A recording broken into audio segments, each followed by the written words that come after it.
Hello. अस्सलाम वालेकुम। आज मैं forum for secular democracy and social justice के बैनर के नीचे एक बहुत अहम मसला या प्रॉब्लम जो आजकल चल रही है उस पर बात करूँगा। जो मसला है वो है चाइल्ड मैरिज इन आसाम। यहाँ पर आप रोज़ाना न्यूज़पेपर्स में आर्टिकल्स, अखबारों में जो न्यूज़, टीवी और सोशल मीडिया पे देख रहे हैं, वहाँ पर चाइल्ड मैरिज के नाम पर या अंडर एज मैरिजेज के नाम पर एक बहुत बड़ा आतंक मचा हुआ है। हम नो डाउट इससे सभी एग्री करेंगे, हम भी एग्री कर रहे हैं कि जो गवर्नमेंट ने प्रिस्क्राइब की है age of marriage like 18 years for girls, उससे कम में शादी नहीं होनी चाहिए और वो बहुत सोच समझ करके रखी है, क्योंकि फीमेल जब तक उसकी बॉडी इतनी डेवलप ना हो जाए उससे पहले वो अगर बच्चे पैदा होते हैं तो उनमें बहुत सी कमज़ोरियाँ रह जाती हैं। तो ये हर तरीके से कानून जो है वो जायज़ है, इसमें कोई नाजायज़ नहीं। लेकिन सवाल यह है कि जिस तरह के एक्शंस वहाँ गिरफ्तारियाँ हो रही हैं, अब तक 2000 से ज़्यादा यानी 3000 के आसपास गिरफ्तारियाँ हो गई हैं। उन 3000 गिरफ्तारियाँ जो हो रही हैं और जो चाइल्ड मैरिज एक्ट के अंडर में जिन्हें गिरफ्तार किया जा रहा है, उसमें जो मेजॉरिटी है, मेजॉरिटी क्या है, ऑलमोस्ट 100% वो माइनॉरिटीज़ के लोग हैं। वो वर्कर्स हैं जो टी गार्डन्स में काम करते हैं, वो माइग्रेंट वर्कर्स हैं, माइग्रेंट लेबर है जो दूसरी जगह से आती है। दरअसल हमें इसके रूट कॉज में जाना चाहिए और ये प्रॉब्लम सिर्फ आसाम की नहीं, ये जितने भी आपके बैकवर्ड एरियाज़ हैं, even in UP, Madhya Pradesh, Chhattisgarh, Bihar, सभी ज़िलों में, सभी कंट्रीज के हिस्सों में इस चाइल्ड मैरिज की प्रॉब्लम है और बच्चों की शादियाँ होती हैं। मैं आपको एक किस्सा सुनाऊँ। जब मैं भी बहुत छोटा था तो गांव में क्या होता था कि दूल्हा को एक आदमी ने गोद में ले रखा, एक ने दुल्हन को ले रखा, उस बच्ची को 5-5, 6-6 साल की, और उनकी बारात चढ़ रही है और शादी हो रही है। लेकिन उसमें ये होता था कि वो ये फील करते थे कि हमारी जिम्मेदारी ख़त्म हो गई, और उसके 15 साल या 20 साल या 10 साल बाद जैसे भी हो, तब उनकी रुखसती यानी एक दूसरे से मिलाप या लड़की को अपने ससुराल भेजा जाता था। तो ये कोई नई चीज़ नहीं हिंदुस्तान में। लेकिन तो इसका रूट कॉज जो है वो दो हैं। एक तो गुर्बत है, गुर्बत जहाँ भी है वहाँ आपको चाइल्ड मैरिज मिलेगी, और उसकी वजूहत हैं। एक तो ये कि कम उम्र में जो शादी करते हैं उसमें डाउरी और जो दूसरे अखराजात पड़ते हैं शादी करते हुए लड़की की, वो कम हो जाते हैं बहुत, और उससे वो बचते हैं।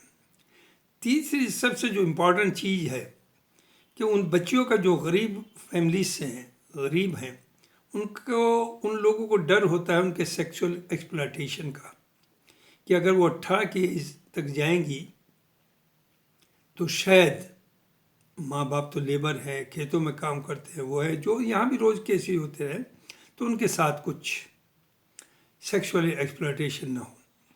तो उस डर से भी ये लोग उनकी छोटी उम्र में शादी कर देते हैं। Again it is not justified. तो हमें पहले ये सब सोचना होगा कि इसे सिर्फ एक प्रोपेगेंडे के तरह यूज ना करें। जैसे 2024 का इलेक्शन है, मोस्ट प्रोबेबली उसे ध्यान में रख करके आसाम में ये एक मुहिम चलाई गई है जिससे कि एक हेटेड का, कंसोलिडेशन का, पोलराइजेशन का मामला और स्ट्रॉन्ग हो। उन्हें शायद डर है कि 24 में क्या होगा, तो उसे ये सब ध्यान में रख कर ये चीज़ें होती हैं। मोदी जी एक बहुत स्ट्रॉन्ग लीडर हैं और वो जो चाहते हैं वो करते हैं। उनका ये नारा सबका साथ सबका विकास, और ख़ास तौर से उन्होंने फीमेल एम्पावरमेंट की बात भी करी है। तो ये तो उस सब के खिलाफ जा रहा है। यहाँ फीमेल एम्पावरमेंट नहीं बल्कि उनका बहुत ही शोषण हो रहा है। आपको अगर कोई कानून को बहुत सख्ती से, मैं कहूँगा, मैं साथ हूँ कि सख्ती से होना चाहिए, लेकिन आप ये कहिए कि जो बच्चे अब तक हो गए हैं, उसके बाद अगर कोई ऐसा केस आएगा और इसे खूब पब्लिसिटी करें, इसे अवेयरनेस लोगों में क्रिएट करें कि उन्हें 10 साल की सज़ा होगी या 5 साल की सज़ा होगी, तो इसे आज की तारीख से आगे के लिए आप शुरुआत करिए। और साथ साथ उन लोगों में, उन गरीबों में जाइए, उन्हें अवेयरनेस लाइए। उनकी जो दूसरी, जो उन्हें सोशल सिक्योरिटी चाहिए, जो सेक्सुअल प्रोटेक्शन का डर है उनके, उसे दिल से निकालिए, उन्हें हर तरह के सपोर्ट दीजिए। तो उम्मीद है ये काम सक्सेसफुल होगा। अब हो क्या रहा है, आसाम में लोग इस डर से गिरफ्तारी के, या तो उन बच्चियों को, लड़कियों को जिनके बच्चे भी हो गए, जिन्हें हम कहते हैं कि अंडर एज शादी हुई, उनके पेरेंट्स के यहाँ भेज दिया या उन्हें अबेंडन कर दिया और लोग घर छोड़ छोड़ करके भागे हुए हैं। नॉट ओनली दिस, कुछ सर्विसेज हैं, न्यूट्रिशन, दूसरी तरह की जो आशा वर्कर्स और आंगनवाड़ी वाली देती हैं फैमिली को, गरीब लोगों में जाके काम करती हैं। अनफॉर्चुनेटली उन्हें ही गवर्नमेंट ने ये काम दे दिया कि वो आइडेंटिफाई करें किस फैमिली में कौन सा बाल विवाह हुआ है, किसका चाइल्ड मैरिज हुई है। तो हुआ, उससे जो दहशत फैली, उन्हीं से उन्हें अप्रोच करनी थी। बहुत सी चीज़ें एक्सेस उन्हीं के थ्रू होती है, आशा वर्कर्स और इनसे। तो लोगों ने वो जाना छोड़ दिया, वो पीछे हट गए। उससे उनकी सेहत के ऊपर असर पड़ेगा, उन्हें जो मिलना चाहिए वो न्यूट्रिशन नहीं मिलेगा, बहुत सी चीज़ों का नुकसान होगा। तो ओवरऑल इससे कोई फ़ायदा नहीं होना है, ये टेरर नहीं क्रिएट करना चाहिए। जैसे आप बार बार कहते हैं कि गांव में, आप बार बार इस तरह की बातें करते हैं कि गाय कशी, उसे बैन करना चाहिए, उससे लोगों में गुस्सा है। एग्रीड, लेकिन शायद आपकी नियत गाय कशी बंद करने की नहीं है। अगर गौ कशी बंद करना है तो स्टेट लेवल पे नहीं, सेंट्रल का कानून बनना चाहिए और इसे पूरे मुल्क में इम्प्लीमेंट करना चाहिए कि गाय जो खाएगा हम उसे फांसी देंगे। We are with you. मुसलमानों के लिए खाने के बहुत से ऑप्शन है, कोई ज़रूरी है कि वो गाय खाए। फिर हमारे बड़े मेजॉरिटी कम्युनिटी जो है उनके लिए वो पूज्य है, तो हमारे लिए, हम उसे, अगर बैन लगता है हम उसमें कोऑपरेट भी करेंगे, साथ भी रहेंगे। लेकिन आपका डबल स्टैंडर्ड, नॉर्थ ईस्ट में आप जाकर के कहते हैं कि हम बीफ की कमी नहीं होने देंगे, गोवा में आप कहते हैं हम बीफ आप खाइए जितना खा सकते हैं, और नॉर्थ इंडिया में आप कहते हैं ये तो हमारी पूज्य माँ है। तो ये नहीं चलेगा। आपको करना है तो स्टेट लेवल पे नहीं बल्कि सेंट्रल लेवल पर। तो ये जिस तरह से एक ख़ास कम्युनिटी को टारगेट किया जा रहा है या जिस तरह से पोलराइजेशन लाया जा रहा है, ये देश के लिए अच्छा नहीं है।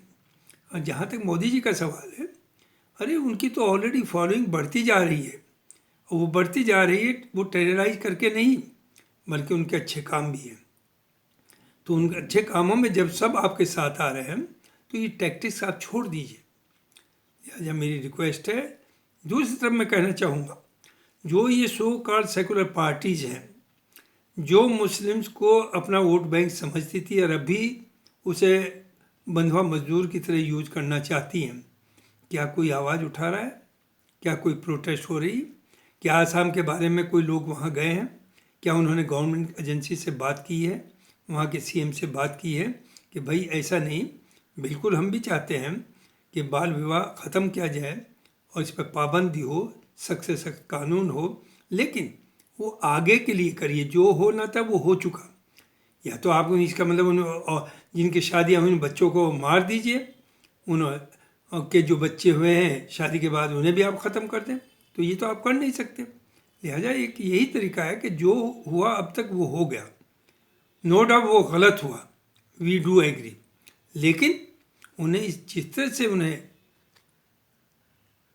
से उन्हें हैरेस किया जा रहा, जिस तरह से उन्हें जेलों में ठुकसा जा रहा, इस तरह से वहाँ लाखों फैमिलीज घर से बेघर हो रही हैं टेरर में, तो इससे वो भी मुल्क का एक हिस्सा है, ज़ाहिर है गरीब हैं, गरीब लोगों को ये सब अंदाज़ा नहीं है। आप ये आसाम में ना देखिए, चूँकि आसाम में तो आपके सामने इलेक्शन नज़र आ रहा है, शायद आपको कोई ख़तरा है, अदरवाइज़ ये बाल विवाह हर स्टेट में है, और जो है वो गरीब इसके से जुड़ी हुई गरीबी है। गरीबी बाल विवाह की वजह से नहीं आती, बल्कि गरीबी की वजह से बाल विवाह हो रहे हैं। लिहाजा इसमें ज़रूरत है सोचने की, सब लोगों को बैठने की, और नो डाउट इसे नेशनल ईविल, क्या इंटरनेशनल ईविल कह दीजिए, हम उसमें आपके साथ हैं, लेकिन जिस तरह से वहाँ विक्टिमाइजेशन हो रहा है एक पर्टिकुलर कम्युनिटी का, उसे बंद करिए, ये हमारी आपकी अपील है। Thank you very much, so kind of you.